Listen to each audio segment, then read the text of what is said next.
What about your personal ambition? You're just 11 years, 6 months old.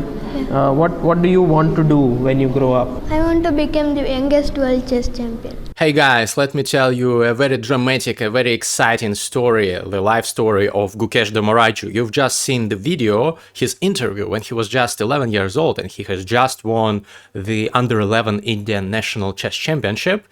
And he said that he wants to become the youngest ever in history to win the World Chess Champion title, and he did it. He did it. Congrats to all the Indian fans, all Indian viewers. But he did not just do it. He did it in such a dramatic fashion. His path to this summit of the chess world was so fascinating. Lots of twists and turns, ups and downs. And let me tell you the most exciting moments along this path. You will be impressed even if you've been watching his journey for quite some time. So we begin in Chennai in 2006. This is the city where, by the way, Vishy Anand was born, the first ever grandmaster from India, the first ever world chess champion from India, the legend. And later, Gukesh became his protege, and Anand even helped him with the preparation for this match in 2024. But before that, 2013 was the year that the match between Vishy Anand and Magnus Carlsen took place in Chennai, India, exactly that very city, where young Gukesh was present. He attended a couple of games from this match. He was in the audience and he was very impressed, very excited, and that was the moment when he got extremely engrossed in the world of chess, as he himself admits. Remember this place, Chennai, remember this fact, because it will tie into my story. By the way, Gukesh, by modern standards, started out playing chess rather late. He was 7 when he learned the rules of the game.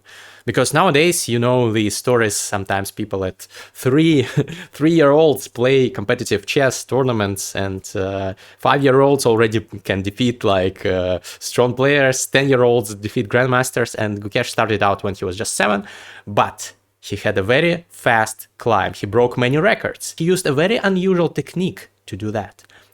One of his first coaches, Grandmaster Vishnu, said that it was him who came up with an experiment at these times. He suggested that the young Gukesh should not use the chess engine ever, which is very counterintuitive. Everybody these days is using the engines because they can crush us like babies. They can crush even Magnus, even the best of the human players, because they are rated like 3,700, very, very, very much higher than people. And they are like these silicon gods that can guide us through the darkness of the world of chess, because humans don't understand, even best chess players don't understand very many things about chess. Unfortunately, our brains are not that developed for this strong challenge. And Gukesh did not use the engines. Why? Because, and I quote Grandmaster Vishnu, questions are more important than the answers. The engine gives you the answers, but it doesn't give you the questions. This is a very important insight. Upon coming across it, I've thought about it, and I decided to use engines myself much less, because yes, I think they corrupt our minds a little bit. We rely on them too much. We stop learning to think for ourselves. And this is, you might have heard this, but when you see that the guy who adopted this approach became the world chess champion, the youngest ever, you think, well, this approach probably is worth adopting. So this is one of the crazy stories. Gukesh did not use engines until he became a grandmaster, until he became something like 2,500 rated. Wow, just wow. Then many records were broken by Gukesh, or sometimes he did not break the record, but he was close. For example, he was number 2, the second youngest player ever to attain the rank of grandmaster. He attained the rank of grandmaster when he was just 12 years and 7 months old, several months older than Sergei Karyakin, the holder of the record at that time. And when asked, does he feel like sorry about the fact that he didn't manage to break the record, he said, well, it's okay. Magnus Carlsen was even older when he became the grandmaster, but the important factor for me is the World Chess Championship. So it's okay. I like his approach. So he became the 3rd youngest super grandmaster ever, the 3rd youngest person to break 2,700, the second youngest player to break 2,750, which is a very, very high level. It's like 10 people in the world are currently over 2750. So he became the youngest ever player to beat Magnus Carlsen online. He beat him when he was just 17, breaking the record of his compatriot Praggnanandhaa Rameshbabu, by the way. So they are just like friends and rivals. By the way, check out the episode with Prag on my channel. We have a podcast with him, a great talk. The link will be in the description. So another dramatic story about Gukesh and about Chennai. You remember that town, that city? Sorry about town. It's not a town. It's a huge city, one of the biggest in the world, by the way. So in 2022, there was a chess Olympiad in Chennai. Again, we come back to Chennai. And there were several, I think 3 teams from India present, because when a country is hosting the chess Olympiad, it is allowed to have several teams. And Team 2, India 2, was comprised of youngsters. On board 1, there was none other than Dommaraju Gukesh. On board 2, I think there was Praggnanandhaa Rameshbabu, and other talented young players were playing, and they just were crushing it. Everybody was expecting India 1 to be among the favorites, but India 2 did much better. And they were leading the event until something happened. Dommaraju Gukesh was just killing it. Many people in the chess world who had not, by that point, been following lots of tournaments closely, intensively, they probably, many of them had not even heard the name Dommaraju Gukesh before, but everybody heard that name when he started destroying everyone. He beat Fabiano Caruana, for example. He beat everyone on board 1, playing against the strongest players of every national team. He beat all of them. 8 out of 8. 8 wins out of 8 games. But then a tragedy happened. He was playing against Nodirbek Abdusatorov, another junior talent, prodigy, super grandmaster from Uzbekistan, on board 1. And he had a great position, a very promising position, but he blundered tragically and lost the game. As we all Knight know, FC played. Queen b7 check? Queen Game b7 over? check, yeah. What happened? Queen The b7 game is check over. played, and that's it. Resigns. Oh my God, look at Gukesh. And this was a defining moment in his chess career, somewhat, because I will explain why. Nodirbek and the Uzbekistani team went on to sensationally win the Olympiad, and India too took the bronze medal, which is also a remarkable achievement for such a young team. But still, Gukesh was extremely disappointed, because had he won that game, India too could have taken the gold, of course. But Gukesh still took the individual gold medal. He performed extremely well on board 1, 9 out of 11 points. Better than Magnus or Fabiano, for example. But still, it was very underwhelming for him, and he got even more motivated to work on his chess to come back after this, and he did. Now, we go to this year's Olympiad, 2024. The one in Budapest. One of the best performances in history of chess tournaments belongs to Gukesh D, who scored a performance rating of 3056. Number 2 performance ever in the history of the game. This is incredible. He took the individual gold on board 1 again, but this time he did not lose a single game. He won 8 games. He drew 2 games, 8 out of 9 points against the strongest chess players of the world, including, by the way, another win against Fabiano Caruana, including a crazy win against Wei Yi, one of the strongest players in the world, the number 1 in China. So yeah, amazing, incredible performance. And Team India this time took the gold. So this was revenge for Gukesh, a very sweet moment for Indians. Both teams, the male and the female teams, won the event. And this brings me to the story of how Gukesh became the current holder of the title, because this is drama at its finest. So how do you get to play for the title? You need to win the candidates, the tournament among 8 strongest players in the world, but it's very hard to qualify for the candidates. You have to go through various tests, so to say, to earn the right to play in the candidates, to be one of the select few. And Gukesh was trying, but he was still very young. He was, I think, 16 at the time, or already 17, when the moment of truth came. Will he qualify? This is the end of the year 2023.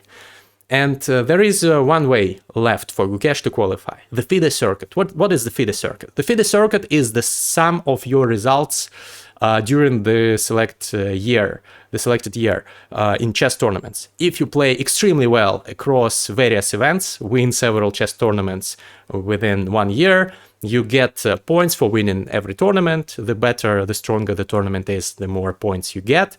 And if you win a bunch of them, you can qualify to the candidates via this path, the FIDE circuit, but only one person qualifies via this path.